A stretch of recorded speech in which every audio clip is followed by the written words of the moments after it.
Everyone, I'd like to call the East Ascension Drainage meeting to order, January 11th, 2021. With the all commissioners are present, I would like to call on Commissioner Corey to give the invocation followed by the pledge. Thank you, Mr. Lambert. Members, before we get started, it's been brought to my attention that two members of our parish community passed away recently. Mr. Pat Marchand and Miss Cynthia Levine.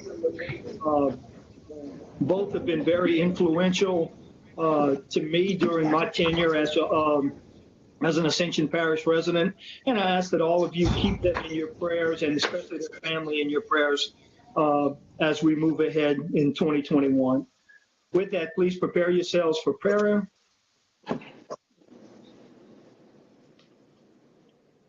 Lord God, as you look down upon us today, please take pride in knowing that you have created a group of individuals that desire to do the best for you and for your people. Lord, as we move forward in today's activities, keep us in remembrance and allow us to remain humble and noble in our cause and in our purposes for this evening. Lord, as our nation struggles to find its way in 2021, keep us in your arms and keep us from harm's way, Lord. We thank you and we pledge our obedience to you, Lord. Amen. Amen. I pledge allegiance to the flag of the United States of America and to the republic which stands one nation under God, indivisible, with liberty and justice for all. Thank you, Mr. Orgeron. Okay, with that, with anyone wishing to call in or email any questions or comment, the comment number is 225-621-8636, and the code to get in is 939496. Or you can email any comment to apgov.us.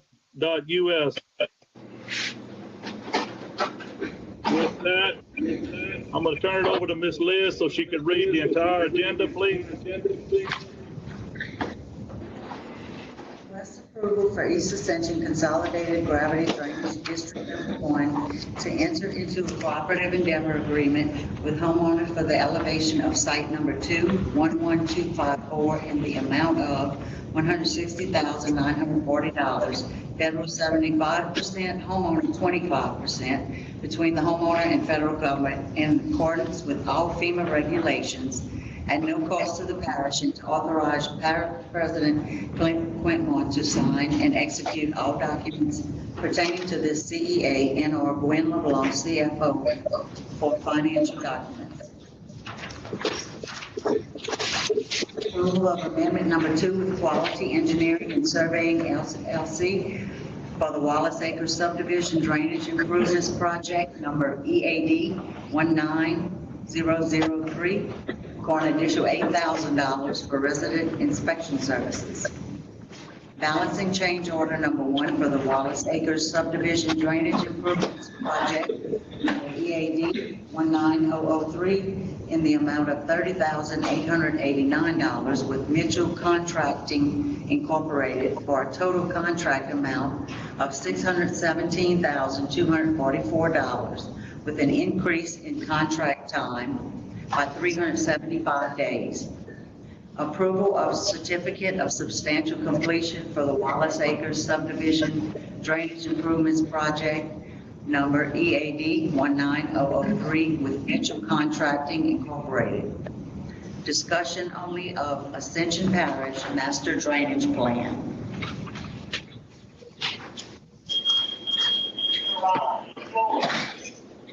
Okay,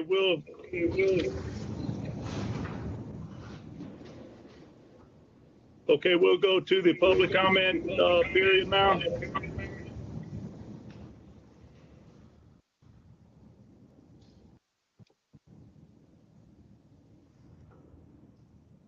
Mr. President, did you want to give your report? Thank you, Chairman. Yeah, if you don't mind, while we're waiting to see if anyone calls in, if I can go ahead and do the recap report. Can you hear me okay? Good. Yeah, we just wanted to provide an opportunity. We all know the struggles of what 2020 provided us with COVID, with reduced staff, having to rotate employees into A, B, C, and D shifts, having one employee per truck at times in order to reduce the spread of COVID, whole departments or whole teams going home. So we just kind of wanted to give a recap. Excuse me, Mr. President. Yes, Chase. Hey, can everyone make sure that they're on mute, please? Thanks, Chase.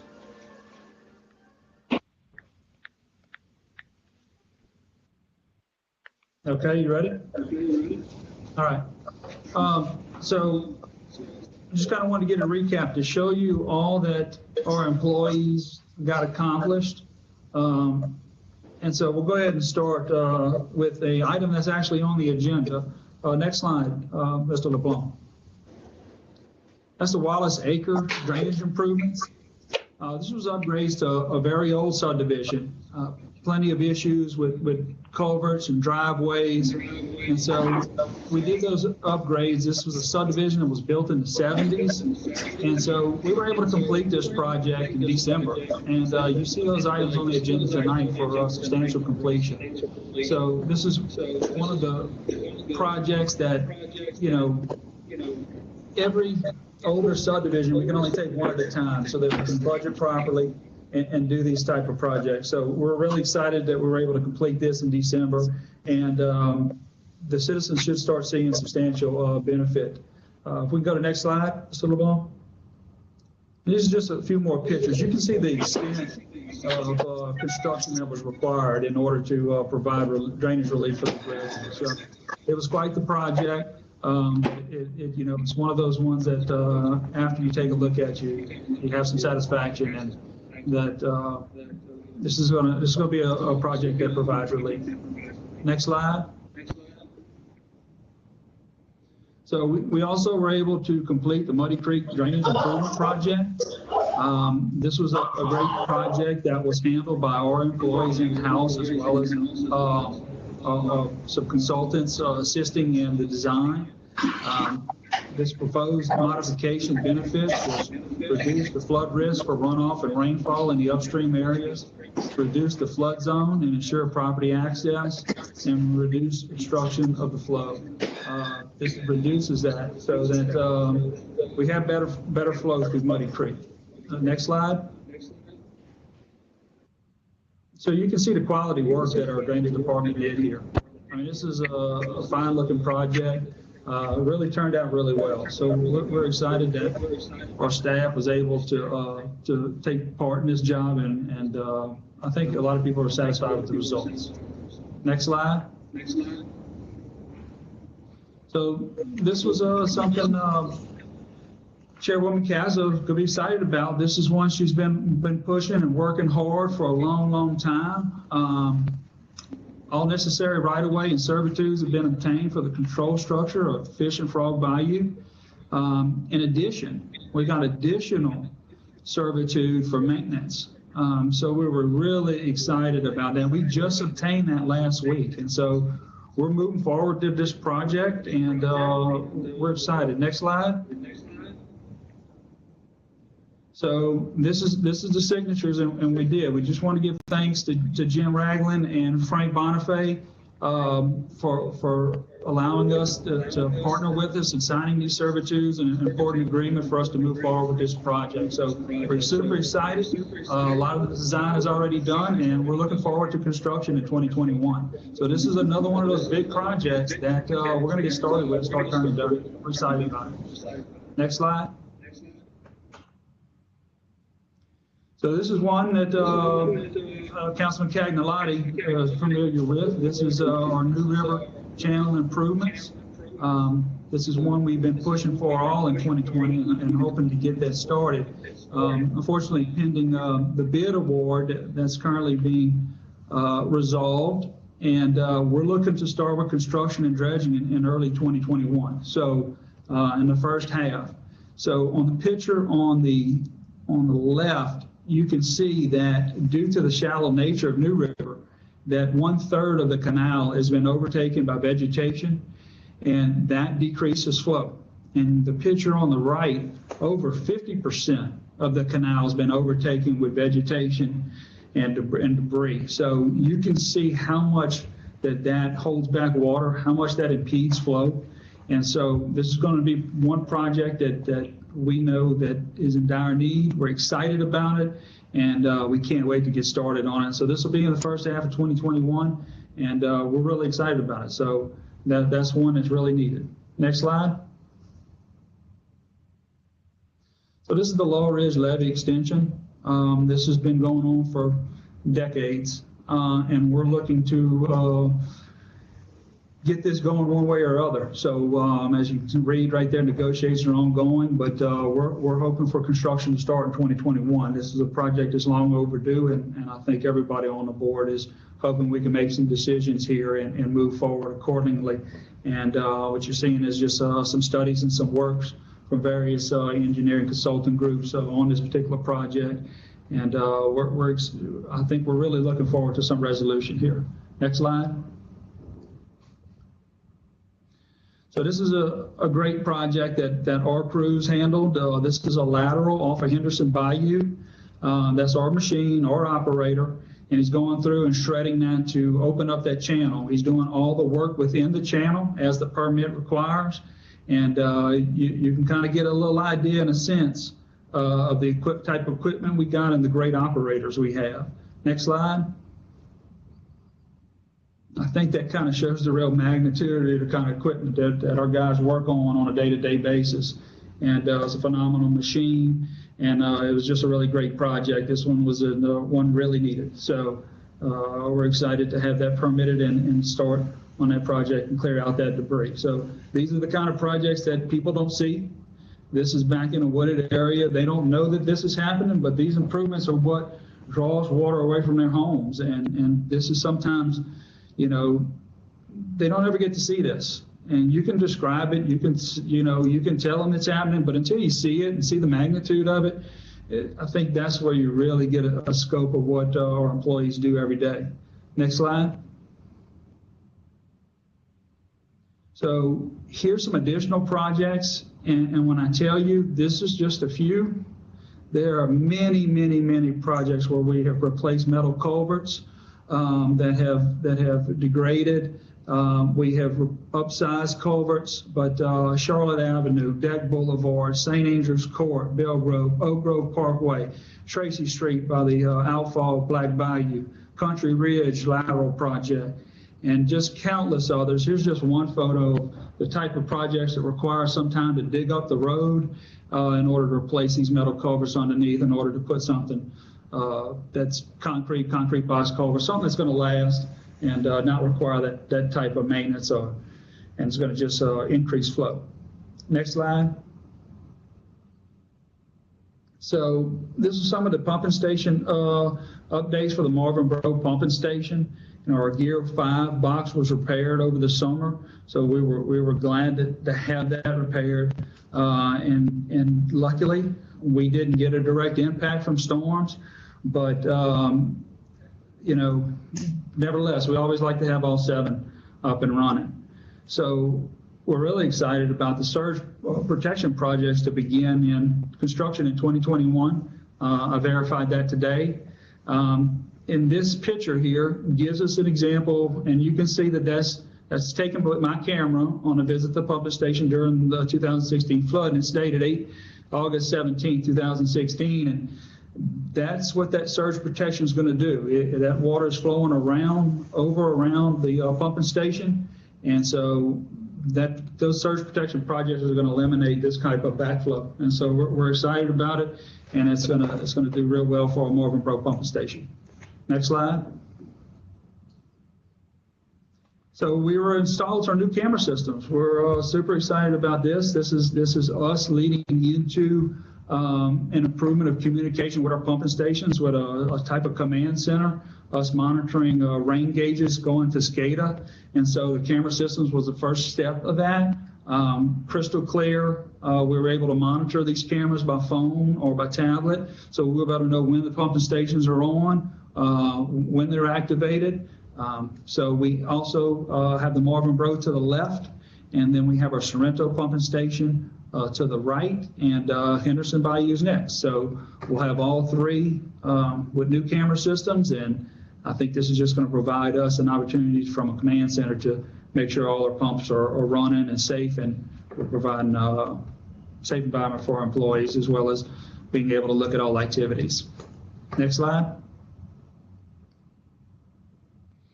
So this is the Sorrento Conway pumping station. So we just kind of wanted to touch base on the grant project that we've been working on in 2020. So this is an upgrade of the pumping station for better efficiency and reliability of operation. So construction activities, some pre-construction activities to start in early 2021 and advertise for bid at the end of 2021. So of course, anytime we can get our pumping stations increasing with better efficiency and operation, that's always a big plus. And so I know that the Sorrento residents will be excited to have that kind of relief. Next slide. So this is new. We created this first time this year. This is our Waterway management crew. We currently have 3 guys, and what they do every day at work is they monitor and they clean up our canals, our major channels. Oftentimes in the past, it would be site specific. This is all they do. And you can see, for an example right here, an old boat that was jammed up by a bridge. We were able to get that out, take it to the grapple truck and grab it out of there. So just not only removing stuff like this, they also do log removal, vegetation removal, spraying, bulk item removal, and some bank maintenance within the channels. So they do quite a bit, and they ensure that our water, whether it's gravity basin or a pumping station basin, that water can get either out of there or to those pumps. That's their main job. That's what they do every day. Next slide. So here they are, some of our guys out. You can see in the top right refrigerator that they're pulling out of the canals. This is unfortunately too common sometimes, but this is one that's kind of been there for a little while. Lower right is our vegetation overhang in our canals. They'll go ahead and cut that with pole saw, get those out, get them to the grappling truck or the shredder, and they'll get those out there. On the left, second on the left to the right is a rail car bridge. This is one that's jammed up with debris. They've obviously got a potato rake down under there, opening that up to increase that water flow. And then all the way to the left shows them pulling out a log out of Henderson Canal, bringing it to the pumping station so an excavator can go ahead and grab it and take it out. So we're excited about this crew. They've done a lot of work. They get down in the water. They get down with the snakes and alligators and all of it. This is a hard-working crew. They're out there in the heat in the summer. And additionally to this, we had our Chem Spray local company come in and do some work on Conway to a magnitude of, Ron, how many logs they pull out of there? 65. 65 logs. So this crew would then take over that maintenance, but we needed to rely on Chem Spray to come in and take out a large number, but this crew will go in there and they alternate the channels. They'll go be in New River one day and in Conway, Panama the next, and they monitor those canals and make trees that are falling, different things, but they're always working. And we're excited to have that new group. Next slide. So our Watershed Initiative, we are all familiar. We've got 5 projects submitted by Ascension Parish, moving to full application status by 2021. There's multiple consultants working on this, the cost benefit and application details. The projects, of course, will provide localized flow reduction assistance throughout the parish. Next slide. So, in a recap, in one of the worst years, we got to send a shout out to our DPW workers. They're the guys that are out there. They're the guys out in the heat, in the rain. They're on the machines. They're the guys that make it happen. So I want to give them a big shout out, a big thank you for all they did in a trying year. And I tell you, the best is yet to come, 2021. We're excited about it. Thank you, Chairman. That's all I have. Thank you, Mr. President. Great presentation, and I think it touched all districts, so beautiful job. With that, Ms. Liz, do we have anyone that called in or anything you need to read out?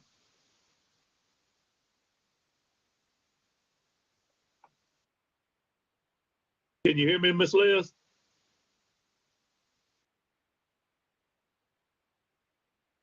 No. Yes, we have no callers. No callers? Okay, we'll move back to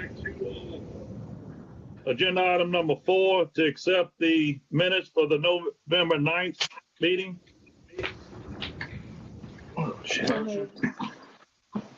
by Mr. Chase, second by Mr. Mike. I just got disconnected for some reason. I don't know what happened. Okay. Can you hear us, Joe?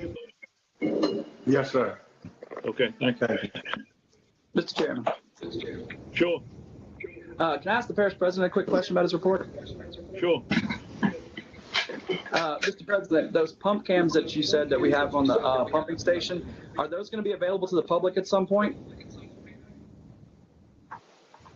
Yeah, as soon as we hook them in through the system, we'll make them public. We'll probably have our separate pumping station page showing activation, other gauges like USGS gauges and things like that. Just a total resource page, just specifically for water and flood activity. Okay, thank you. Ms. Terry? Thank you, Mr. Chairman. I want to take this opportunity to thank Frank Bonifay and Jim Ragland. We've worked long and hard to acquire right-of-way. They have helped us tremendously, and I just want to make sure we have another shout out to them and that I express my personal appreciation to them. Mr. Joe? I had a comment and 2 questions. I was able to have the privilege to ride with Ron down Bayou Conway earlier this year and see a lot of the work that Kim Spray had done in removing the logs. My question related to that is, are we going to continue using them? I know you're saying we're going to maintain now, but from my understanding, we're continuing to contract them out to go to other parts of the parish to catch up on canals and whatnot, correct? And that's my first main question. And my second question is just, where is that? Was it a barge or a rail car y'all pulled out? Or did I misunderstand that? The drainage crew? The first, yeah. So the first question is yes, absolutely. Not only does Ken Spray help the logs, they have certain equipment that really detailed for some of our major jobs. They have a lot of specialized equipment for that. So absolutely, they're a tremendous resource, and we look forward to using them in the future. The second question is, no, they were just cleaning underneath the rail car bridge. We have done some improvements to some, but that particular one, they were just cleaning out the bottom underneath. And the reason I'm going to point, or I'm bringing that up, is because I actually saw, I believe it was a rail car in Boyle Bayou. I didn't know if that was it or not. But no. Obviously nothing.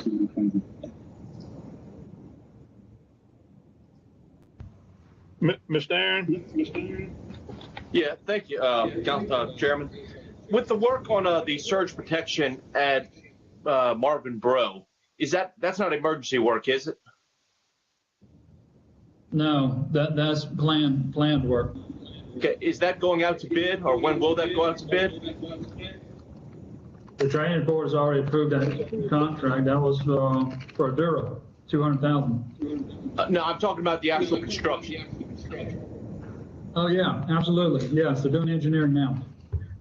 Sure. I'm talking about the actual construction. When will are we going to go out to construction on that? Yes, Bid? We're going to bid that out? yes, yes. Okay, thank you. Anyone else with, I'm sorry, Mr. Corey? Mr. President, that was a nice report that you provided us, and a lot of good work in 2020, sir. I commend you and the whole team, especially I see Mr. over there with you, and I know he's leading a group of hard workers. Question I got for you though, and I think it's a question that you and I posed to each other all the way back in middle of 2019 when we first met. All of this work that we're doing, is there some rhyme or reason as to what gets done and when it's getting done? And is there like an overall plan in place that we're putting together that'll give us the opportunity to say, we're doing this on Henderson Bayou to benefit over here, and then our next step is further down the road or further down the canal? What do we have in place that gives us some foresight for what's going to happen coming forward in the future? So there's two parts to that. One is that there's regular maintenance that's done all the time. So we have crews that do where we go out, we identify problems. For example, just like the water management crew, they're on the canals every day, whether they're spraying, whether they're pulling logs, or whether they're cutting trees that have fallen or hanging over the canal. So they do that maintenance regularly, like every day. And then there's our crews that do some of the ditch cleaning and those type things. Then there's another set of projects that come from calls. So we have subdivisions that we got some flooding backing up. We go then and go investigate, and then we put a work order in, and then we solve those issues and those problems. And then we have overall major drainage projects, and those are decided by the board, and those jobs are presented, and then the board selects which ones to move forward with, and then those are the larger type projects like the major dredging, the Henderson, or where there's new river improvements, and those are directed by the board. If I could continue, are we putting together, I guess what I'm asking, are we putting together a plan that's going to give us an indication as to these major projects, what we're going to be doing in the future? You know, there were 6 new council members and yourself that took office a year ago, and I feel like this is the time for us to start putting together some sort of a plan. And I know that you've been working on something. Do we have any kind of timetable as to when we're going to be able to get that so we can start discussing those opportunities? Well, yeah, I think you're going to hear 2 plans today, one from the administration and one from HNTB. So that is the crux of the whole meeting tonight is developing a future plan where we go with drainage. So mine is at the next on item 6. And so I'll be presenting both of mine, and then HTB will be presenting their plan further in. So those will be discussed tonight. Okay, I apologize. I thought what you had just finished discussing was the end of your position. Okay, so we got more Clint Quintmar coming up later this evening. Fantastic. Thank you, sir. Mr. Dow, you had anything? I'm good right now. I mean, he may cover it later. I guess I wrote down some notes. I mean, I think of all these projects we're doing, Wallace Acres, Henderson Bayou Shredding Project, and although to you guys, you see a need for it, and I'm sure there is. Do we do any cost benefit analysis to those? Even when we do work orders, even when we do regular maintenance, and if you're answering this later, don't bother right now, but just, it would be helpful to have a list of these projects, what we spend on them, maybe what kind of benefit they provide to the surrounding constituents. Sure. Mr. Chase, I didn't mean to jump over you. You had anything? Mr. Michael? Mr. Johnny? All right, well, that will end the presentation. I appreciate everyone looking and adding all the questions and comments is going to help us along. With that, we're gonna move on to number 5 with the there's no chairman's report. We'll move on to A, the election of chairman, and I'll open the floor for chair. Nominate Councilman Lambert. Chairman. Second. Moved by Mr. Johnny, second by Mr. Corey. Any other nominations? If none, I really appreciate the board, staff, everyone. But I definitely see better things coming in 2021. So, Parish, please be patient with us. We some good things on the way. Congratulations. Thank you. With that, I'll open the floor for vice chair. Nominate Chase Malonzo. Second. Do we have any other nominations? None. Congratulations, Chase. Mr. Vice Chair, you have anything? Thank you all very much. I truly appreciate it. And like Councilman Lambert said, excited about this year and the following 2 years so we can move forward. Thank you. Appreciate y'all's support. Thank you. We'll turn it back over to the parish president. Training report. Thank you, Chairman Lambert. Congratulations, by the way, to you and to Chase. Excited to work with y'all again another year. Looking forward to it.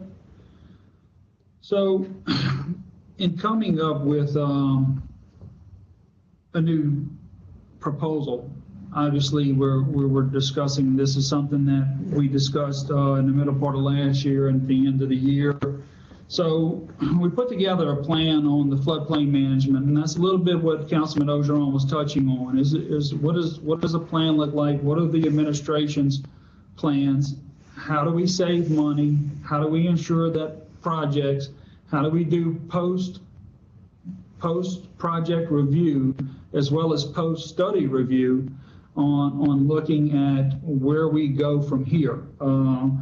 So this is the floodplain management part. There is a second part to this, which is the H&H miling. I have the two separated because I think that in a sense they do work together, but I do have them as separate presentations. So the H&H miling will be next. This is specifically to deal with a master flood management plan for Ascension Parish. And so we'll go to the next slide. So, why is the administration proposing this? Well, we want to ensure that there's not duplicate studies because they do happen. We want to make sure that we're not performing studies that don't have a tangible result for our citizens. We want to ensure that wherever money we're spending, that there is a project at the end of that study. And we want to make sure that controls where we spend money. So we like to honor, obviously, the original intention of the contracts. In my personal opinion, we got bid a couple times last year with contracts.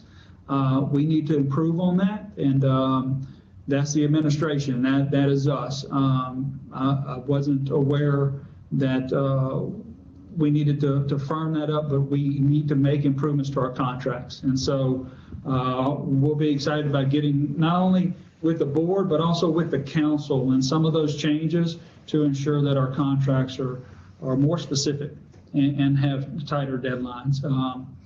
To show transparency on choosing firms. Competition is how you get best price, best product. So we want to make sure that we're transparent in that. We want to have sunsets on these contracts, both time and money. And we want to reevaluate if we have the best firm now or original bid. The last two is probably the most important, and that's cost analysis before we start. And I think this is something that y'all should expect and ask for. As well as post-review. And I think that is the critical thing that we don't do. And I don't know if, to my knowledge, we haven't been. Let me say that. But I think that's critical because we need to learn from our mistakes and we need to improve and get better at it. So those post-reviews, like Mr. Wagensback said, I think that's critical. And I think that's something that we need to make mandatory. Next slide. So this is a 5-year for our top 10 engineering consultants. And this is some staggering numbers. So I'm gonna give you a second to look at that because that's pretty staggering. That's in the last 5 years. And so I kind of want to give you a sense of what money we spent, and this is where we begin to look back and see, you know, what are we getting, where are those projects. So I think that's an important numbers to look at. Next slide. So this is our 10-year.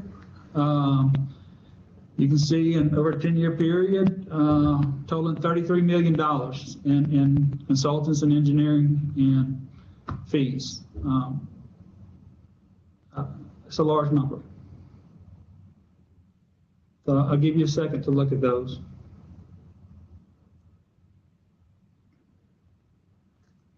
All right, next slide. So this is our administration proposal. This is our approach. Begin creating a master floodplain management plan. The administration will create a committee with the following departments: Drainage Department, Planning Department, GIS, Technology, and any other department we may need assistance. We'll take all the studies that we've done, the data that we've paid for, and we'll put them in the comprehensive document following with the table of contents that we've already prepared, and you'll get to be able to take a look at that. Progress on this plan will be updated monthly to the board, additionally with a quarterly presentation of not only where we're at, but also what we're doing in the field. What is coming out of these projects? What is coming out of these studies? We want to make sure that we are addressing with the public what we're doing on a quarterly basis, not just like an annual review that I give, but actually a real quarterly in-field project-related report. The time frame for this master plan would start in obviously January this month and would go to August 2020 to create this document. At that point in time, an RFQ would be utilized. That would go out in June 2020. And so we would shoot for that August completion date to then turn that document over to a qualified certifying firm. And they would complement it, add to it, and certify it. This would be a living document, would be modified yearly and recertified. So not only are we going to save a ton of money by doing the majority of this work in-house, and I would say about 85%, but then bring on a certified company, a quality company to come in and certify that plan and do that. So you're looking at a tremendous amount of savings. This is savings that we can put towards actual projects on the ground that keep water out of people's homes. So I think that's critical. Next slide. And that finalized, and I'm sorry, if we can go back one, Mr. LeBlanc, just one, please.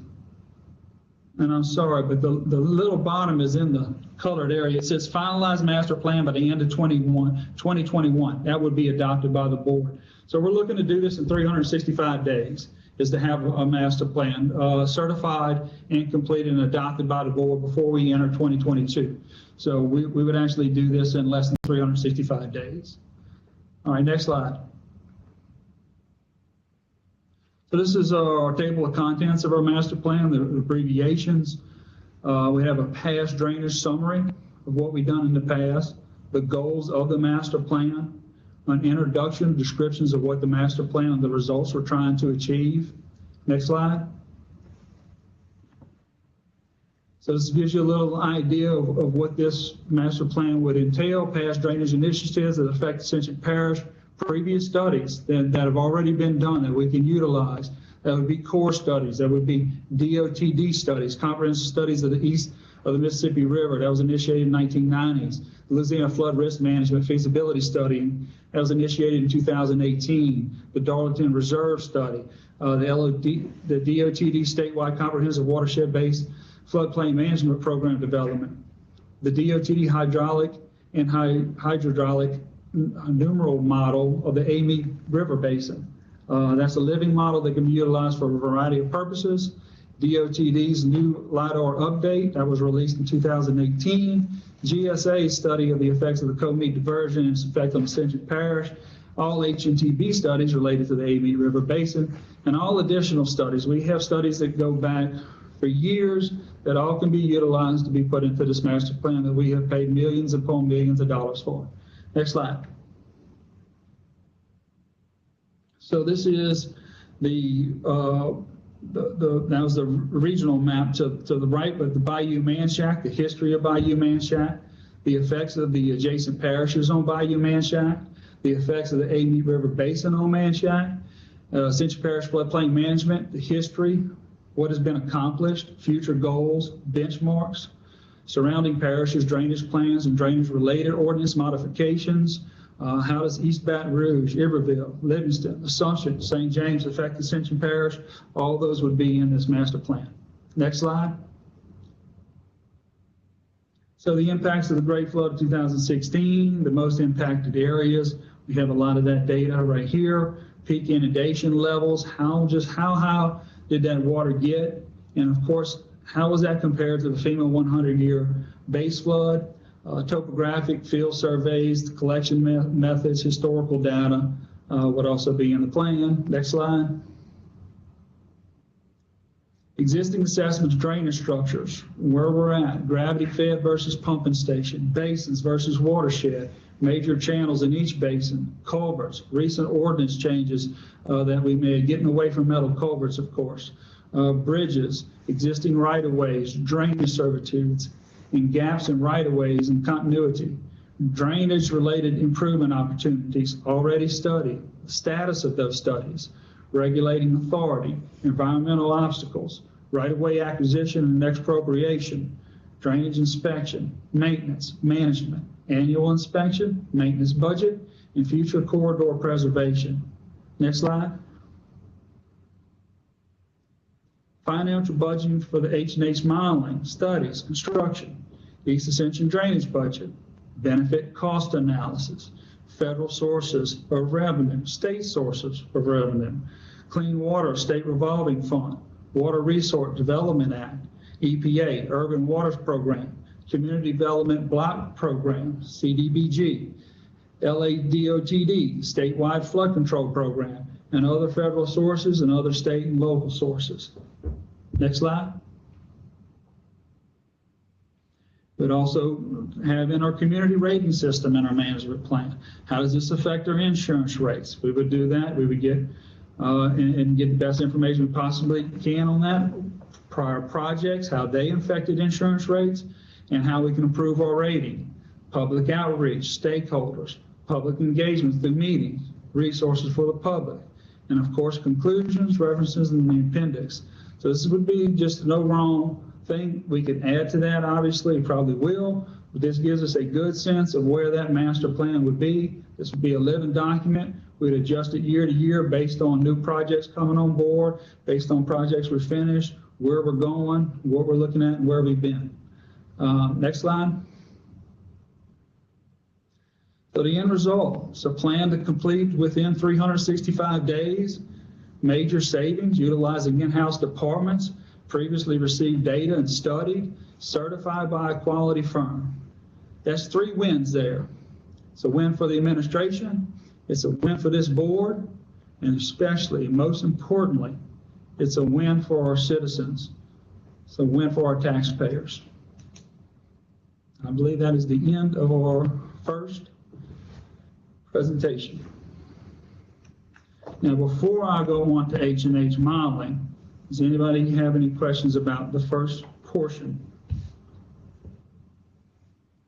Or would you like me to finish both, and then we go over questions for both? It'd most probably be best, Parish President, if you can do them both. Okay, we'll go ahead and go to the next one, Mr. LeBlanc.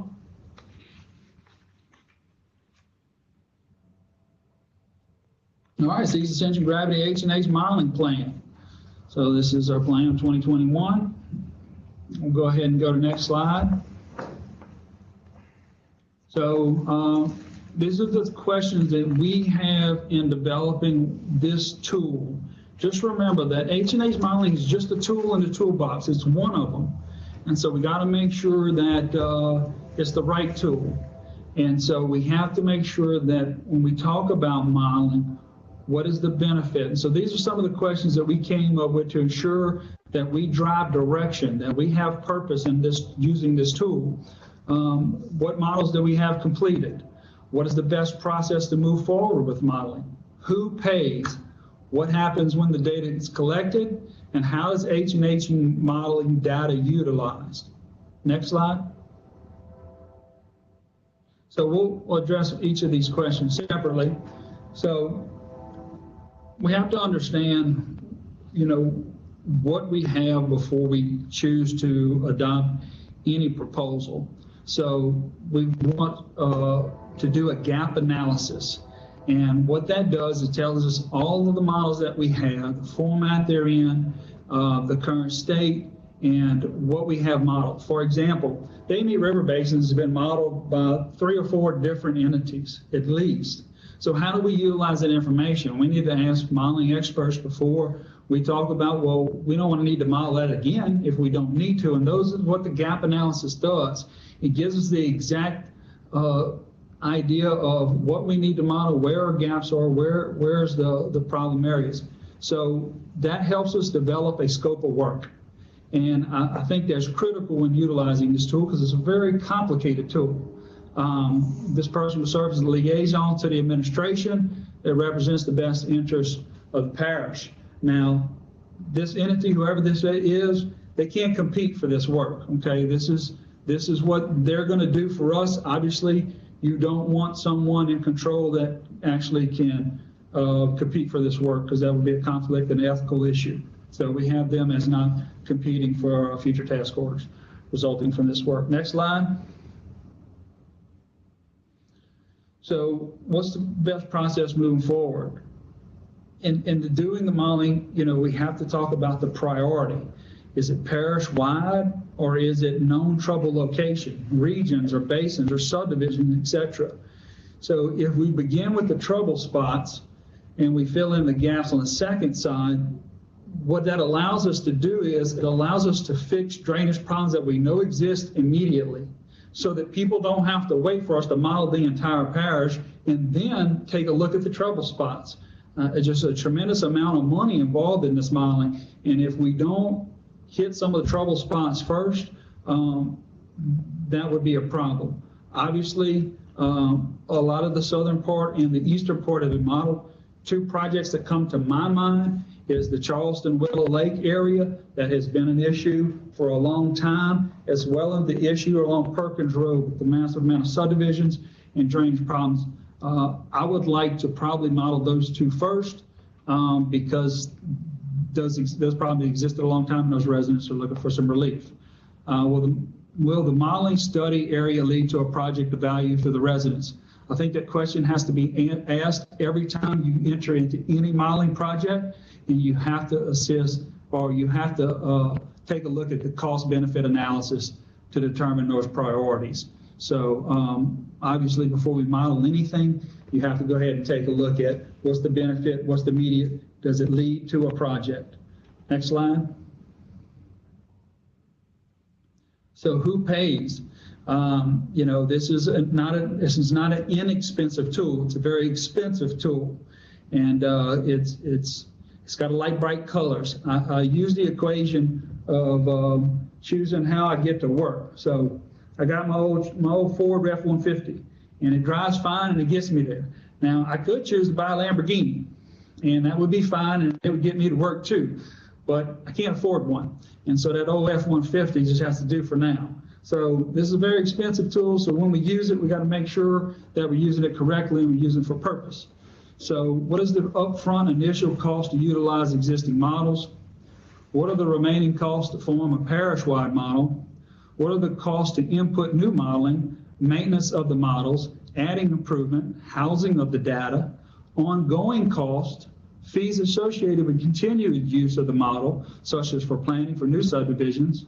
The parish, how will we fund this? Multiple year budgeting, fees, the developer. If we have the planning department require that these models be done for subdivisions, just some early estimates, and don't hold me to this, this is early estimates, something like $15,000 to have a subdivision modeled. This is something that is very expensive. Is the council going to be willing to put that on the developer and have to pay it? These are questions that we got to ask, because this is going to result in some legislation if that's the choice. So it's very expensive. What about adjusting ordinances and impact fees scheduled to cover this modeling? I think those are important questions. So before we choose to go in any direction, I think a lot of these need to be answered, and obviously who pays is an important question. Next slide. So what happens to the collected data? Go out for an RFQ for a qualified firm in April 2021. That's the schedule that we're on. They would be the central data collection warehouse and the modeler for us. So we would have assistance of a certified company to do this for us. And the RFQ would require the top 3 firms to complete an interview. That will include an on-site visit to review all the capabilities and show the current modeling ability. Again, competition brings best price. It also usually brings best product. The firm will receive all data collected previously by parish from the various sources that we identify in the gap analysis. Next slide. So how's the H&H modeling data utilized? Well, the parish would own the complete model. This setup will allow in-house staff to utilize setting up a small-scale modeling, such as adding culverts or terminating effectiveness. So we would have a couple of our employees do the training necessary in order to be able to do some small things. We would need the larger firm to do larger projects, or contract out to other firms to do larger projects that are related to specific projects, then turn that data back over to us to go to our warehousing firm. So in June 2021, we're going to look to begin training our staff in Esri Academy. Give you an idea, 16 hours, $1,500 a person. So we're going to provide that training to a couple of our employees, create a little team. In February 2022, we would purchase the software and the hardware required, and then also continue training our staff. The parish would update regularly with improvements made, such as new culvert installation, and this information would be given quarterly to the H&H firm to process the full modeling program. Next slide. Closing remarks. What does this do for Ascension Parish? What does this do for us? Well, it allows us to control direction. It allows us to make sure that our cost-benefit analysis is done properly, make sure that we can go ahead and do our post-review, because we are involved from the start as well as the finish. And then that way we can do better and better projects and ensure that our studies go somewhere. So it also allows us to do the management of it. No one knows better where the drainage issues exist than our employees who have been here for 15, 20, over 30 years, able to use this information to solve small problems in-house, but on problems we can't solve in-house, have the model of large regional problems and projects. We would model those things. The savings, this allows us to budget to ensure that the dollars spent lead to on-the-ground projects that benefit citizens. The more money we save on the front end, goes straight into the projects on the ground resulting from the modeling, and I think that's crucial. Now, this would be separate from the planning department because that role would be determining developments and the impact of developments. So did want to kind of show you an example of something. I think that's the end of my slide. Let's see if I can get back on screen here. So there I am. So I just kind of wanted to show you kind of what, that 5-year and that 10-year brought. So this is a FEMA Lamar hydraulic study from East Ascension Drainage. This was done by HNTB. This is a general stability study we did on the levee system. This is a final report of the Marvin Bro West Levee Design Engineering Analysis Report. It's the final report. This is the levee analysis and mapping procedures, final report, April 24, 2017. This is the Marvin Bro Pumping Station Backflow Prevention Study that's currently being engineered. This is the Duplantis Design Group. This is the hydraulic model and evaluation of the Law Ridge Levee Extension Project. This is the FEMA Lomar Hydraulic East Ascension Study by HNTB. This is our Bayou Conway Wetland Assessment Survey. This was done July 2015, HNTB and ELOS. This is our task order 5.1. This is the Bayou Conway and Panama Canal Channel. It's Conway again. This is a floodplain management plan, implementation plan, April 5th, 2018. This is CSRS August 2016 flood inundation analysis. This is Ascension Parish Regional Flood Risk Reduction Projects, HNTV. This is our August 2017 Flood Control Improvement Survey. So this is what we spend millions and millions of dollars on. You can see that. Okay.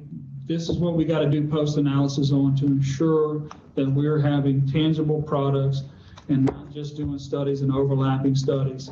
This is exactly what Councilman Wagisback talked about. This is what we're trying to avoid, is where does all this lead?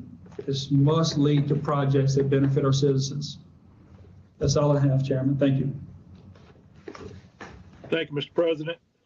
With that, let's go in order. If you want to start, Mr. Joe, do you have anything to add to the parish president's report? I'm gonna pass for now. Mr. Turner? Yeah, just probably one quick question. I try to keep it short. As far as manpower, do we have the type of manpower in the administration or as parish employees to do what's proposed?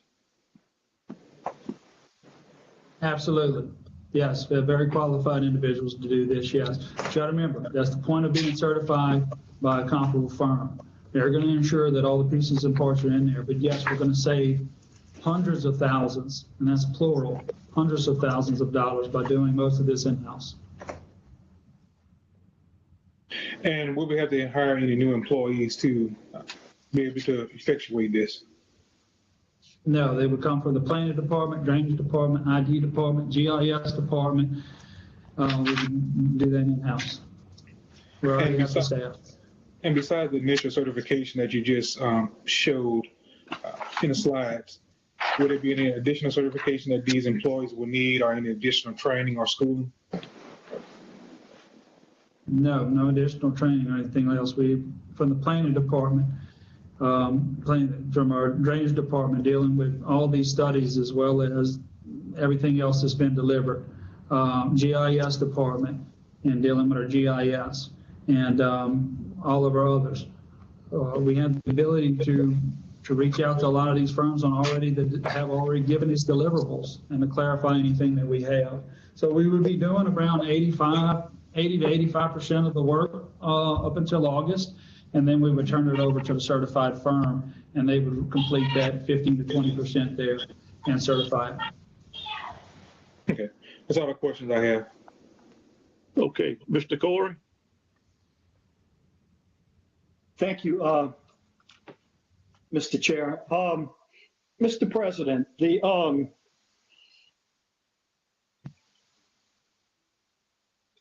we've been in office for a year now. I appreciate the timetable that you gave us with getting individuals certified and trained.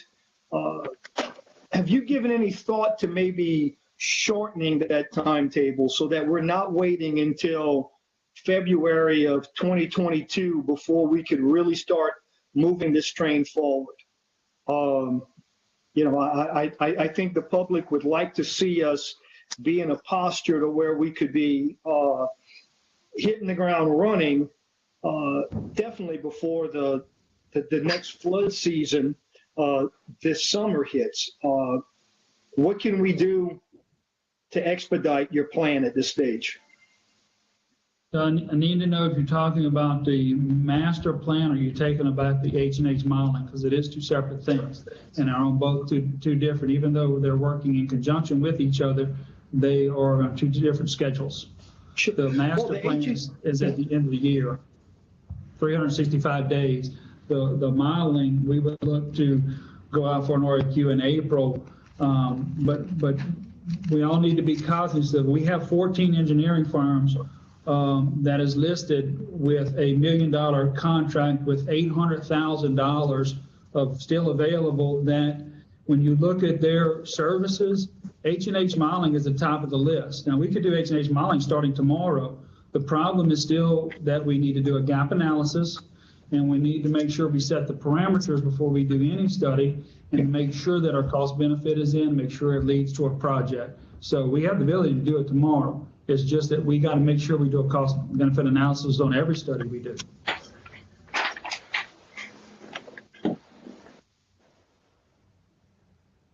I appreciate that, and I understand what you're saying. Is there the possibility, or do we know of firms that we've used in the past that we can call upon to try to give us this gap analysis, looking over all the reports that we have and getting somebody to give us an answer as far as what we're needing, what we're lacking, you know, in a shorter period of time? I mean, is there any opportunity for that? Yes, we have a proposal for $24,000 to do the gap analysis within 30 days. So the gap analysis portion would be done within 30 days, and that's for $24,000. I have not initiated that contract, but it is proposed, and it is on my desk. Okay. Well, thank you. I'll reserve any questions till after others ask, but I'm satisfied at this point. Thank you much. Okay, Mr. Aaron? Yes, thank you for the plan, to have a plan. Let me start with transparency. I was a little concerned. It says show transparency on choosing firms. You got several council members here that were here in the past. Could you explain how there was not transparency in the past? No, I just say follow with greater transparency or continue with transparency. I'm not accusing anybody of doing anything in the past. That wasn't an accusation by no means. Okay, so I want to be clear then the last RFQ was done fully transparent. Is that fair to say? Oh, we can discuss H&TB's contract in light of me, or because it has nothing to do with my proposal. But I'd be happy to discuss that in item when they do their presentation. Well, I guess my question is, you're implying that this will be more transparent and that what would happen in the past wasn't. I'm curious as to what was not transparent in the past. It's a very fair question. If it relates to H&TB, I would want to go ahead and have that discussion when they present their plan. Well, it was part of your proposal. Do you have any questions about my plan? I'd like to have an answer now, though. That was part of your proposal, so I could ask more about it. I mean, I don't have a problem. If you want to talk about the H&TB, we have to do it compared to, it's fine with me. What was I not think the spirit of the transparent first- about the last RFQ then? You gonna let me answer? Please.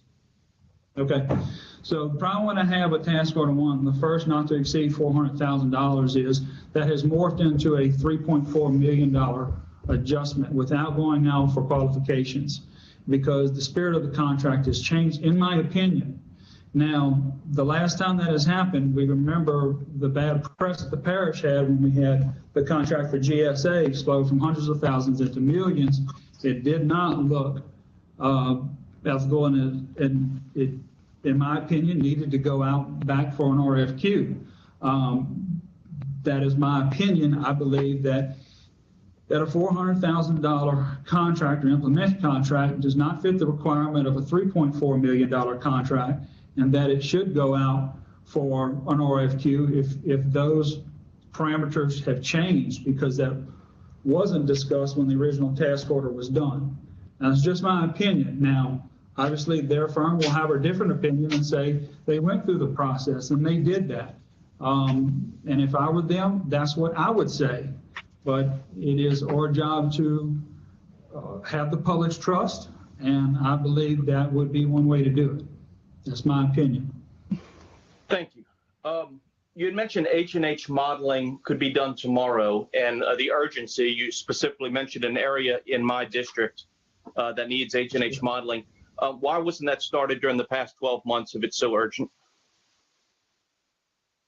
Well, because your email stated that this is a problem in I've read your emails over the past 12 months.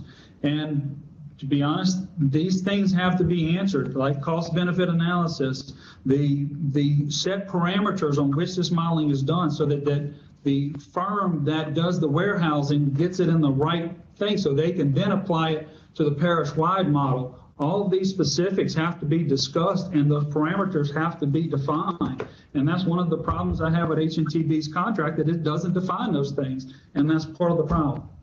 So I guess when you say H&H modeling could be done tomorrow, that's actually incorrect. Would that be a fair statement? No, you just said it couldn't be done. No, you could do it tomorrow. I wouldn't advise it, but you have 8 or 9 firms on that 14 engineering firm list that can do H&H modeling right now. Yes. What about the savings? How much savings are we looking at? Do you have a number for us, and where we'll achieve those savings? Well, what I plan to do is to track all the money that is involved in my plan to achieve those 2 goals. I would say it's well over $1 million in savings. What is that based on? It's based on my calculations of what I know and what we can do it for. Okay, well, I don't think that's sufficient for us to make a decision to base things on what you know we can do it for. We're here to learn information on this. I'd like specifics. You know, it sounds like there's no real specific on how much we could save, but we really don't know that.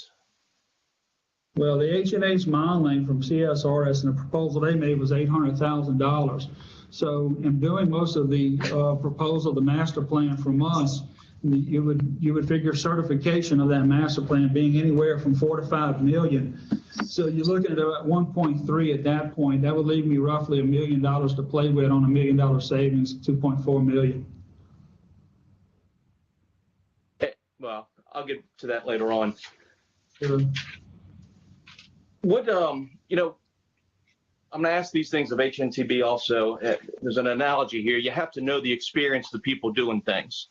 If I have a Tesla and I go bring it to a mechanic, I want to know that they've worked on a Tesla before. And if I look in there and I see a bunch of Fords and Chevys and I got to leave for a vacation to go to Disney World, it's urgent. I want to make sure they know how to work on a Tesla. And if they start telling me my carburetor's good, I got a problem at that point. So I don't know if I have the right person. So I want to know about experience. Tell me, what is your experience in developing drainage plans such as the one that you proposed? What have you done in the past on this? Maybe you could mention your flex plan. Yeah, it's not a flex plan. What we have is staff in order to put the plan together and have a company to certify the master plan. So we would have that guidance, and we have the overall blueprints and all the data and all the studies we've done. So it's really a plug and play type deal. We do have the capabilities. There's no doubt in that. I personally would give my input, but I'm not the professional planner here. We have those on staff. especially as the drainage specific and GIS people and other people of that nature. So they would be doing that work in collaborative fashion. So it ain't really me that's going to do all this. I don't know why you need my past experience. I'm the parish president. So I kind of get those people to come together and do that job. I don't do it myself. But anyway, so on the qualifications, when you notice on the H&H modeling, you notice that we would go out for 3 competing firms, and then we would judge those firms to choose the right firms to be our H&H modeler. So that stresses qualifications, it stresses competition, it stresses and transparency and keeping things competitive, which I'm all in favor for. And what are these time estimates based on? And what this administration is capable of. Okay, have we ever done this type of work before with this administration to know that these time estimates are accurate? All I'm asking for you, this board, is to have faith in this administration to complete it. If I don't, that's on me. If I do, and I don't come up with these savings, that's on me. But if I am able to achieve this, then we all win. Not only does the administration win, not only does this board win, but the people of Ascension Parish win. That's very good. Single point of contact. I know with Move Ascension, we have a single point of contact, a single point of responsibility and accountability. If I have a question, I can contact Jeff Burst. It doesn't matter who the surveyor is. It doesn't matter who the designer is. I have a question, I go directly to them. Your administration has a question on Move Ascension, they go to one person. It sounds like we are not going to have that. Is that something that can be part of this plan, to have a single individual? Because it sounds like we're going to have multiple engineering firms doing multiple different things, a lot of confusion. Well, not really. If you want modeling expert, you'll go to the modeling warehousing firm, and it'll be our specialist in that. So you would answer those questions there. If it's a matter of the question of the master plan, obviously we're open and transparent. We love the board's input on that plan as it's being developed in-house. But I mean, as far as drainage concerns or questions there, Ron is accessible 24/7 most of the time. I know he has family. We don't take that into consideration of the time because we call him all the time on weekends and such. But he's certainly able to answer any kind of questions as far as drainage is concerned.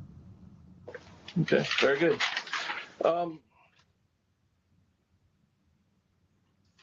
Couple more questions here. Let's see. Now, I didn't see anything in here about a 20-year capital outlay plan. And in the past, you've indicated that you know what those are: Laurel Ridge Levy, the raising the existing levees, enhancing Frog Bayou, surge protection, Highway 70, whatever we want to do with Henderson Bayou beyond what the Corps allows us to do. You've indicated that you don't need a 20-year capital outlay plan in the past. One of my concerns is there's none of those examples are in the Bayou Manchac area. And your plan doesn't include a 20-year capital outlay plan or a 10-year or a 30-year. Well, we hadn't finished the plan.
20-year.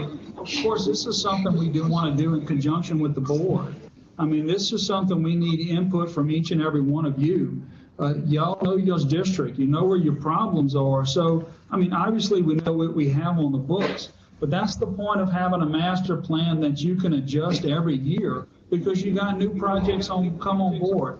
Take the Highway 70 surge protection, Sorrento pump station upgrades and Panama pump station. That's a project that came up this year, and it is a monumental project that has the benefit to save thousands upon thousands of homes and keep people from flooding. So, and we hopefully are able to secure about $10 million for that, which is looking pretty promising. So, you know, these projects sometimes come up year to year, but this is a process when you're developing 20 years that we got to work with this board and we got to communicate with this board on direction and what projects are important to y'all. It ain't necessarily what's just important to us, but we need to have those discussions. That's a community effort and a group effort. Thank you. In the past 10 years, we've received approximately $9.2 million in state and federal funds through the East Ascension Drainage Commission. Since September of 2017, with Move Ascension and coincidentally working with HNTB, we've received approximately $23.6 million in state and federal funds. You've said in the past that we've not been aggressive enough in getting grants. During the past year, what changes have you made to get more aggressive in getting grants, and how does your program address that? Well, we're obviously super excited about a Watershed Initiative.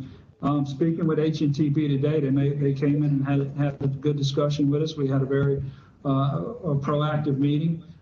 They're looking to get us $54 million for the levy certification. They're confident that they'll get that money. So just take that money and you'll look at more than double what you took in from Move Ascension. So yeah, we're looking extremely important at our Watershed Initiative grants. The extra $10 million, we hope that we can work in conjunction with PLD and get possibly the Highway 70 surge protection, Highway 22. I'm looking forward to the governor helping assist that, working with Livingston and surrounding parishes there. That's roughly $80 million. So you start adding that up on top of any other additional funding. Yeah, we're looking at, well over $150 million, hopefully coming in 2021 or 2022 through all these grants and initiatives. So I'm super excited about the money that's going to be pouring into the drainage, and I think it's much needed. I think it's a great opportunity for us, and I think we need to utilize that money and spend it as wisely as possible and get as many projects that we can so that our citizens keep water out of their homes. Yeah, I certainly want to thank HNTB for getting us the majority of that money on that. That's all the questions I have right now. Mr. Chase. Yes, I'd like to thank them too.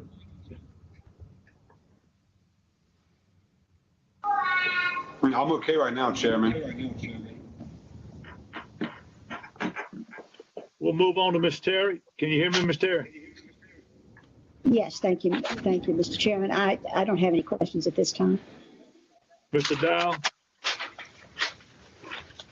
Yeah, I think Aaron did a good job he kind of asked a bunch of my questions, but, I guess I am a little concerned that there's a little bit of lack of detail in what you presented today, and I don't know if you can provide more detail in a month's time, but to a company that's, we spent about $10 million on, that's going to return to us $75 million.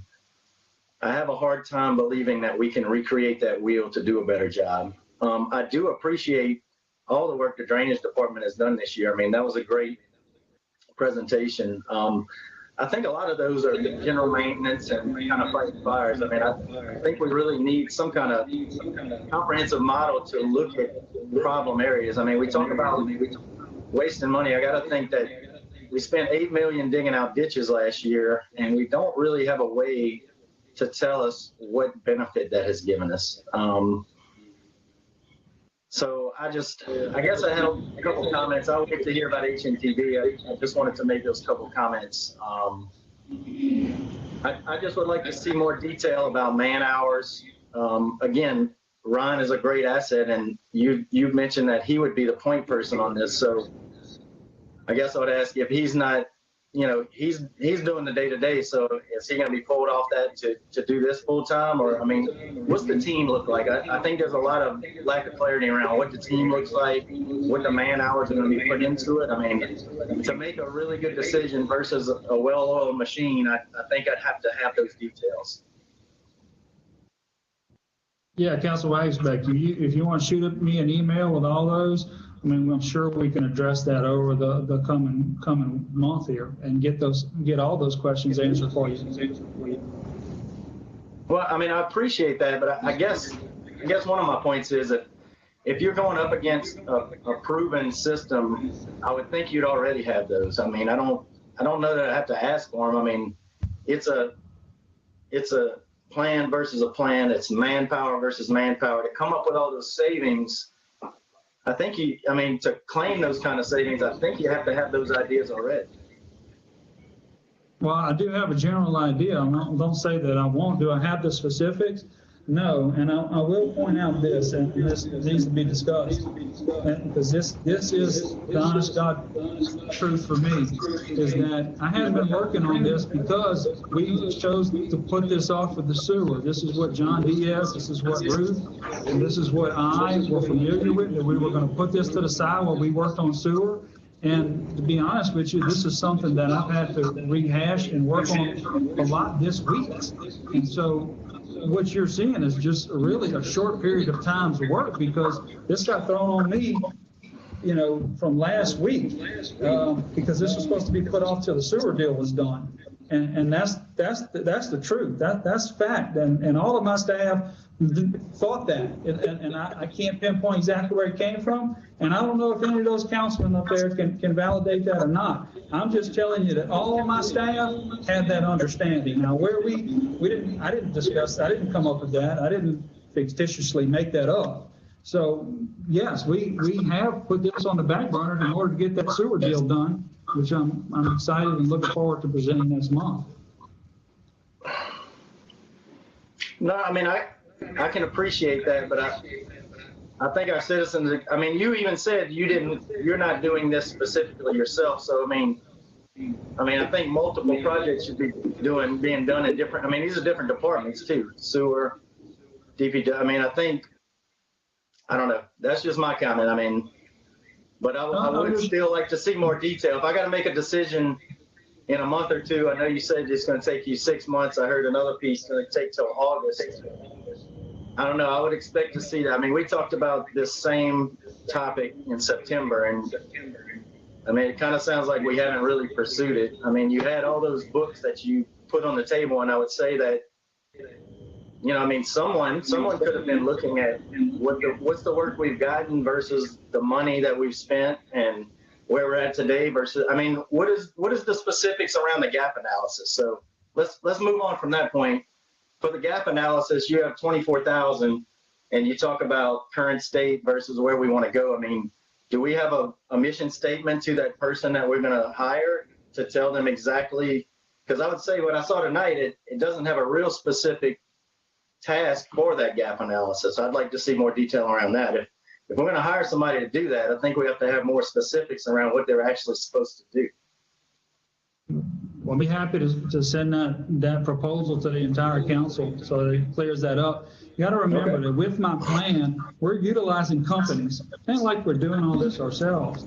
We have a certified company to do the H&H modeling, the top 3 firms. So we're going out being competitive with it. We have a firm coming in and assisting with certifying and complementing our master plan. So we're not doing it on our own. We're relying on comparable companies when you're doing that. So it's not that we're not working with these companies. We got 14 firms that can be doing work now that we have budgeted $800,000 to do. So it's not like we're just taking all this and doing it ourselves. So, hey, excuse me real quick. I'm sorry. Can everybody please mute again? Hey, if your microphone is not blue, we can hear you. Mine's not blue. Yeah, so now what we're trying to do is define and be more competitive and get a better price, and other than just signing over 3.4 million because those deliverables are not defined. And I'm not satisfied with that contract, but we'll get that when they present it. Okay. And by the way, this is not a fight for HNTV. I appreciate you questioning things. I guess what I question is the level of detail and the timeline. It feels like this is sat for a year, and now we're deciding to evaluate it, and that's what worries me, is that we're going to be a year down the road, and those things of urgency you talked about, I mean, they keep getting pushed down the road. So I'd like to see a tighter timeline on that decision-making process. Sure. And those are goals set for product. I mean, that's product deliverables. That's not like we're deciding in August. That's actually a plan that's finished in August. Those deliverables in mid-June, that's having a certified firm being our modeler and warehousing firm. So we're going to hire a firm to do that in mid-June. On a timetable, that's not much. And I can tell you what, if it wasn't for this sewer deal, all of these details would be worked out. And I can assure you that is the truth. Now it's gone as truth, I can tell you that. Okay, thank you. And I'll put my hand on the Bible if you've got one handy. Okay, you finished, Mr. Dow?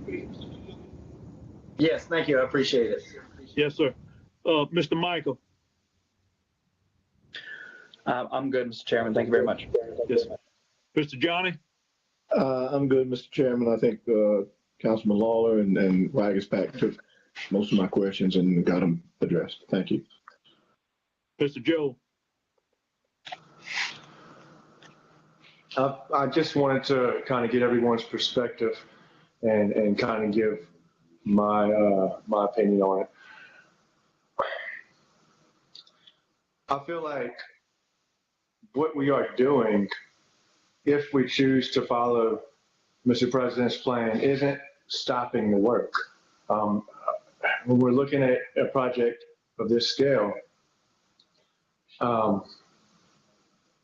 it only makes sense to have someone go through these millions of dollars of studies to figure out what is the most important and what are the things that we need to complete all of the H&H modeling we have.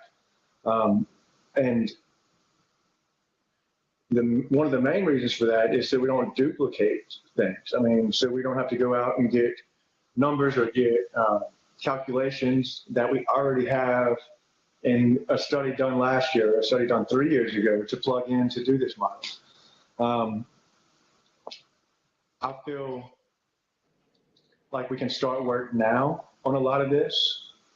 I don't necessarily think it's going to stop us. Now, I think that if the president can stick to his timeline,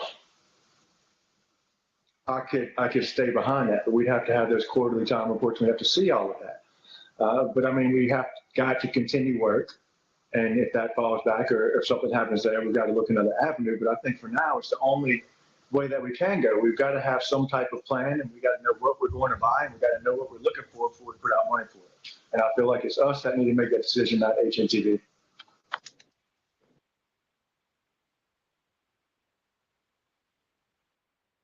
You have anything you want to add to that, Mr. President? No, Chair, I just saw, I looked at HTTP. It's a good presentation. There's no doubt about it. They're a good firm. There's no doubt about it. They got top-notch people. There's no reason why they can't be a part of my plan and a part of those firms that are competing for that work.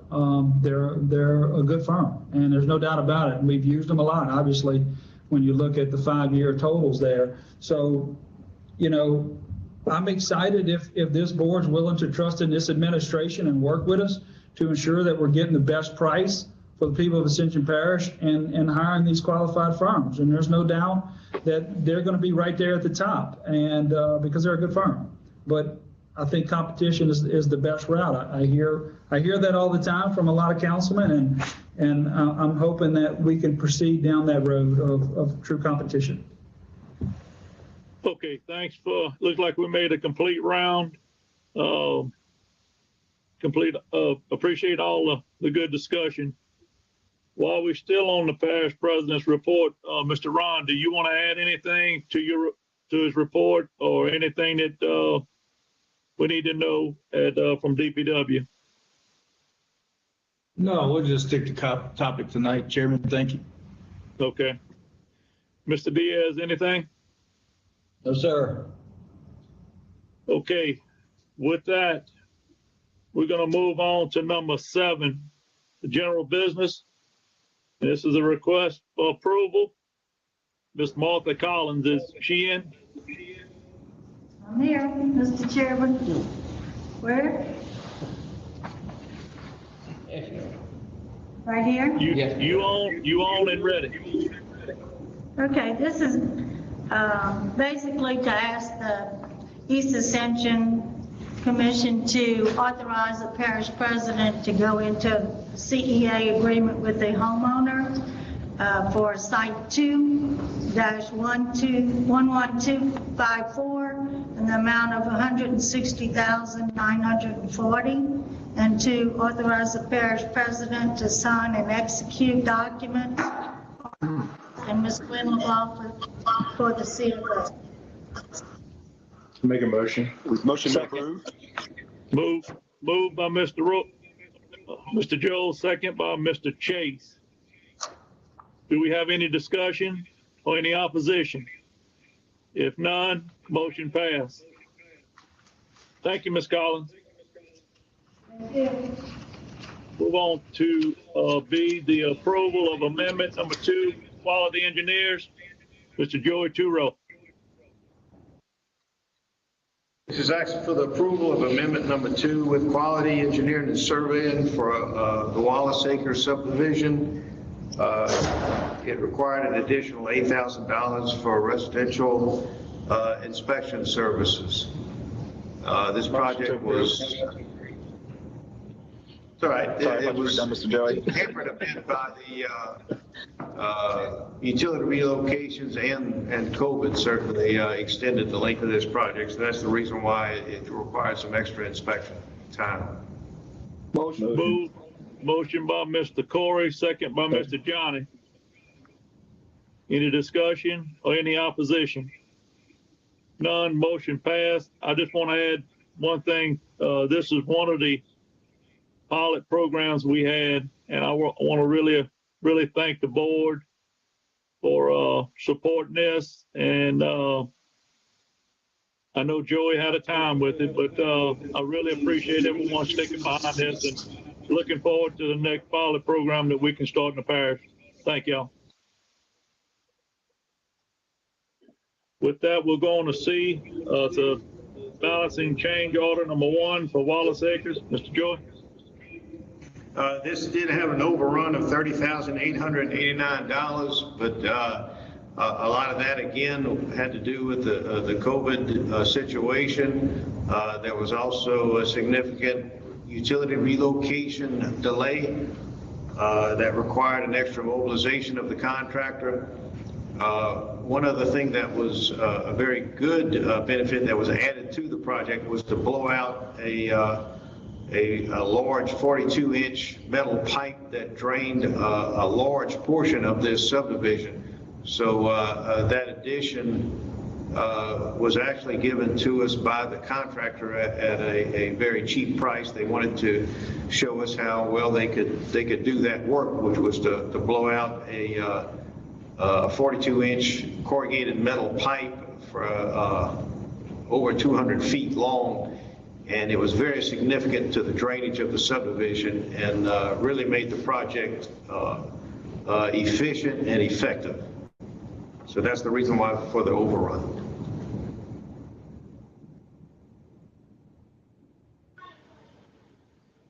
It also did include an additional contract time of 375 calendar days. Again, that had to do with utility delays and very much influenced by COVID-19.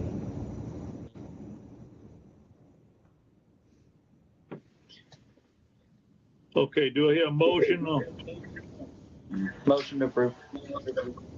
Motion by Mr. Mike, second by Ms. Terry. Any discussion? Any opposition? None, motion passed. All right, D. And this is the approval of certificate of substantial completion. Mr. Joy? Same project. Just want to add that it was plans put together by QES. Joey Pitzer with QES provided the inspection, did an excellent job. Very pleased with QES's inspector of Joey Pitzer. Mitchell Construction out of, they were very cooperative. They, of course, everybody was really taxed this past year with the COVID-19 issues, but even with that and the delays with utility relocations, I thought they hung in there and cooperated with the parish really well, and I'm really pleased with the outcome of the project and the players involved. Motion approved. Motion by Mr. Chase. Second by Ms. Terry. Any discussion? Any opposition? Discussion, Mr. Corey? Joey, and this question may be better directed to Mr. John Diaz as well. The whole entire situation with Wallace Acres, these overruns have been COVID related.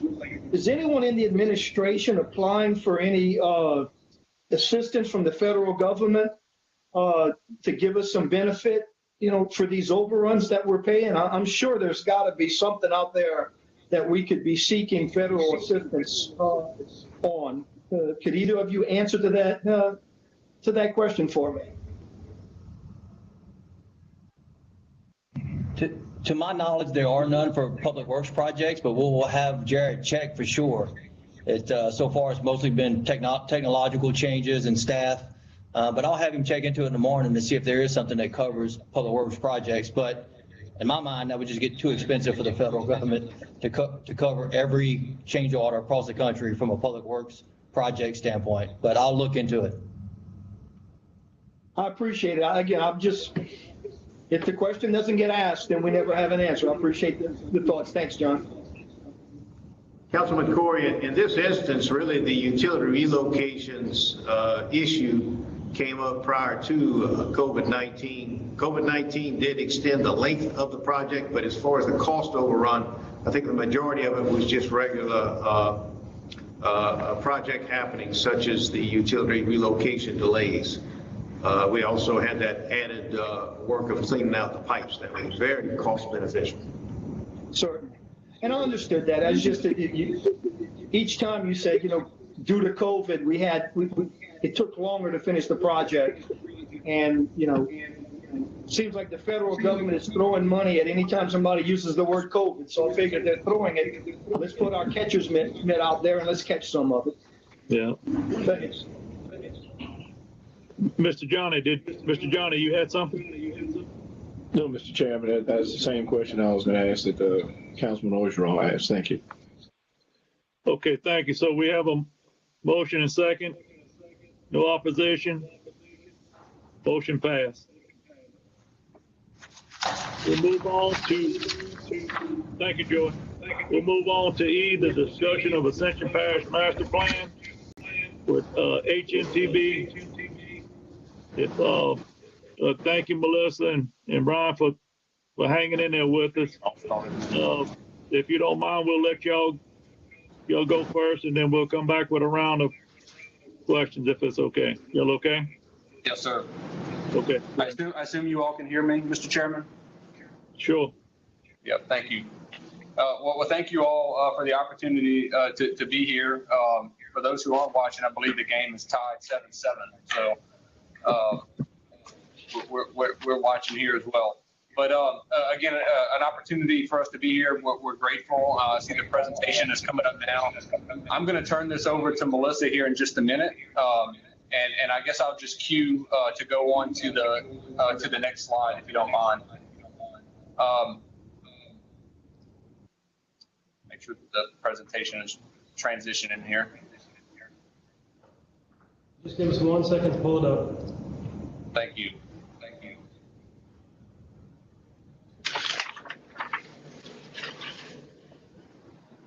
All right, you can go to the next slide. All right, thanks. Yep, and so my name is Brian Jones. I'm Deputy Office Leader for HNTB here in Baton Rouge. I have Melissa Kennedy here with me, who is very familiar to many of you and who has led much of the work that's been discussed to date. And so I'm going to turn it over to Melissa here just in a second. But one of the things that I did want to point out was, again, we're grateful for the opportunity to be here. And let me just say, members of the commission, this is not HNTB's plan. This is your plan. We merely just work on your behalf. And we're grateful for that opportunity. This is something that's been going on for quite some time. And Melissa will speak to the timeline. But make no mistake, we work as augmentation to you and work at your direction.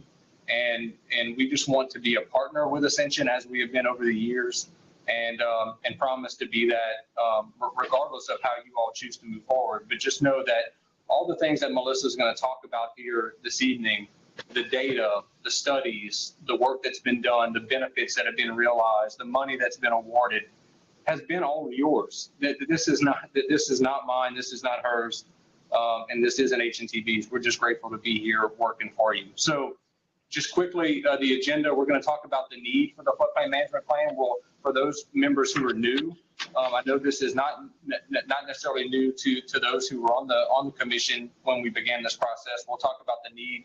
We'll talk about all the benefits that have been realized of the work to date that HNTB has done.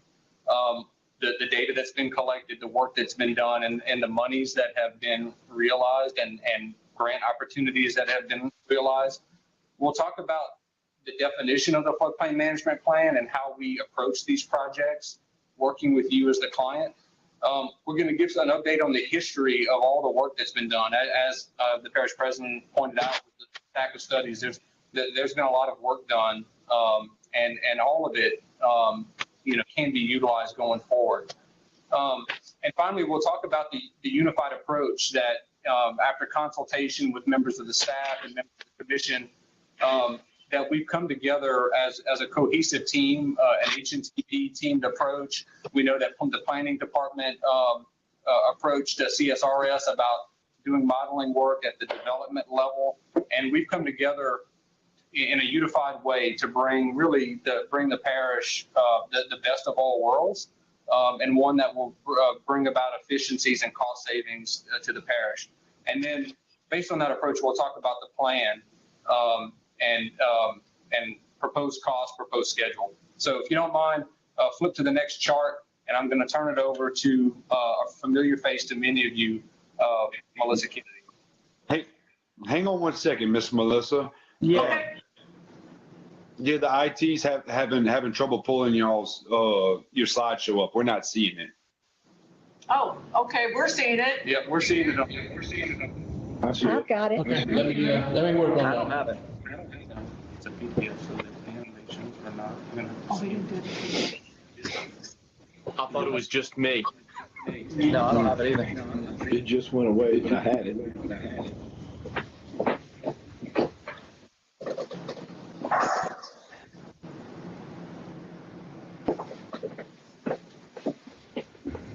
And while he's doing that, obviously Melissa and I are here, and we can speak to you. Watching on tonight, all our partners from CSRS are on the line, and they have contributed to this presentation. And so, if there's a specific question of CSRS, we can certainly communicate with them via text. But we do know that they're watching. So, can you all see the presentation now? Some are saying yes, some are saying no. No, we can't. No, I can't. I'm sorry. How many can see it?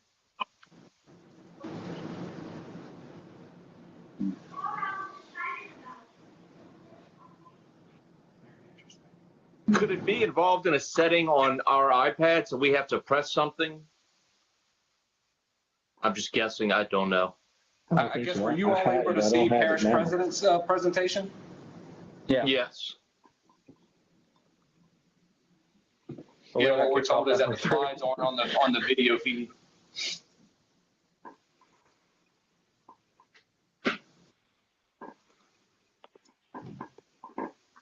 Guys, this is IT. We're having issues with the laptop that we use to present, so just give us a minute. It's there, but it's not the primary, and that's the issue we're having. It's not the primary display. Okay. Mr. Chairman, can we take a break while they fix that? Yeah, sure. But sorry about that. I mean, I tried to get it on my TV, but I'm not picking it up on it. Okay, we'll take a small break until they get it fixed.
We're getting close, Brandon.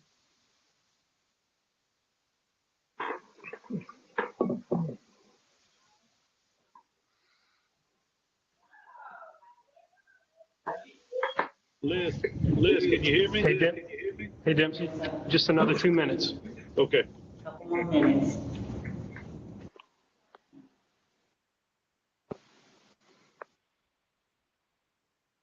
Dempsey, don't rush the smartest man in the administration, okay? Brandon is the man. Sorry, John, you probably heard that, but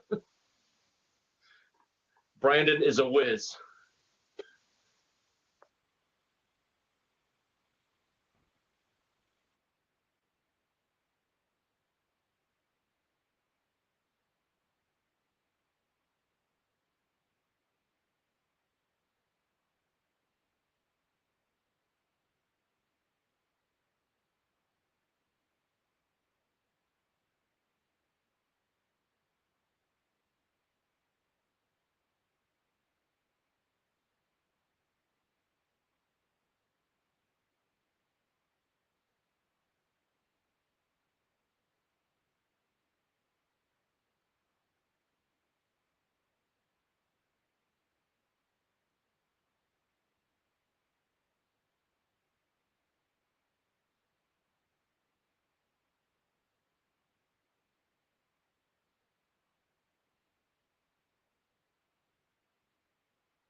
Now we're getting somewhere. All right, is everybody able to see it? No. No, I can't see it. Yeah, we can't either. Nope. I can see. Now I can't.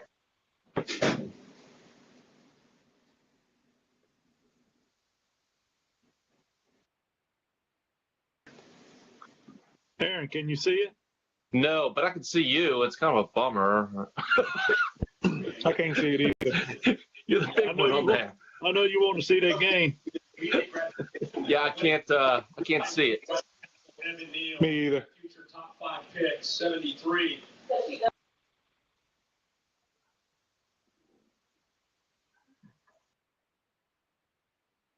So we're just gonna rule out the fact that John Diaz is not like just messing with us? No, Rule we're that not out? ruling that out. Okay. Wouldn't surprise me. All right, we're getting something now. Hey, we'd like to make a motion that Brandon O'Day get a pay raise.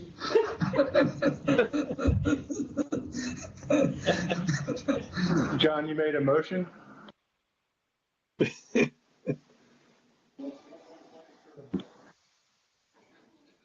Hey, no one gets to make more emotions than Joe, man. Don't make him jealous. You talking about emotions?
Alabama just went ahead 14-7.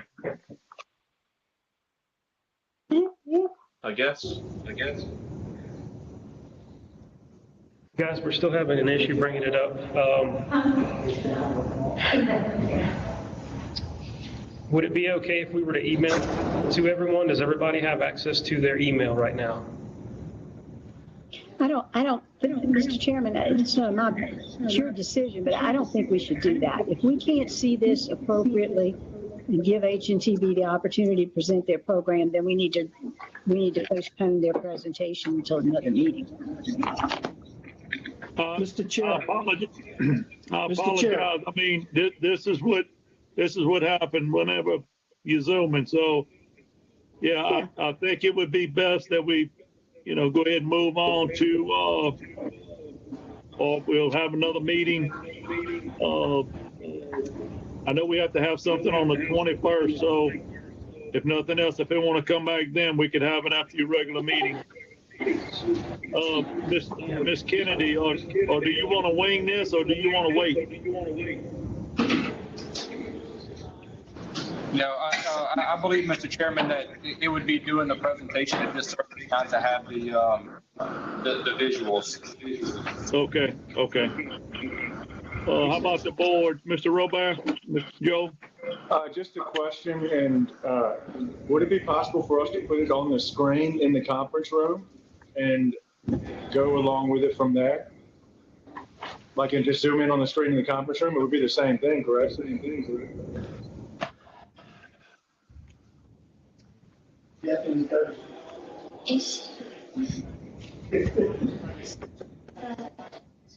I doubt you're going to get the quality of which they're trying to present. I'm good with that, yeah. Mr. Corey? If at this time it's appropriate, I move that we postpone HNTV's presentation until our January 21st meeting, at which time they could provide us all the information in a technically savvy manner. I'll second that. Okay, moved by Mr. Corey, second by Mr. Terry. Any other questions, Ms. Melissa? Hey, Dempsey? Sure. Hey, we'll have everybody at finance tomorrow. Is it possible we could do it on the end of finance? Man, I hate to have to delay it 10 days because, they put it all together. Why not put it on the end of finance? Yeah. Mr. Johnny, you have a problem with that? I was going to recommend that if the other council members are acceptable to it. If they can get the technical glitches repaired by tomorrow, our meeting's at 5:30. And I guess around after the public comment period, it'll be around 6 o'clock, something like that, when we get started with them. Maybe earlier, probably earlier. Sounds great. You can. Administration, everyone's on board? Hey, just procedurally, will we have to do this as a unanimous chair's addition, with the open meetings, the agenda and whatnot? Right. When I open the meeting tomorrow night, I'll ask everyone to agree to an amendment to the agenda. Okay, tomorrow night. Okay. All right. We have a motion and a second to move us to tomorrow night's finance meeting. With no other questions, we'll go on to the next item. Motion to adjourn. Motion to adjourn by Mr. Johnny, second by Mr. Michael. Thank you. We'll see you tomorrow. Thank you. Okay, we'll start transportation as soon as they can get it up. Okay, take care. All right, we're done.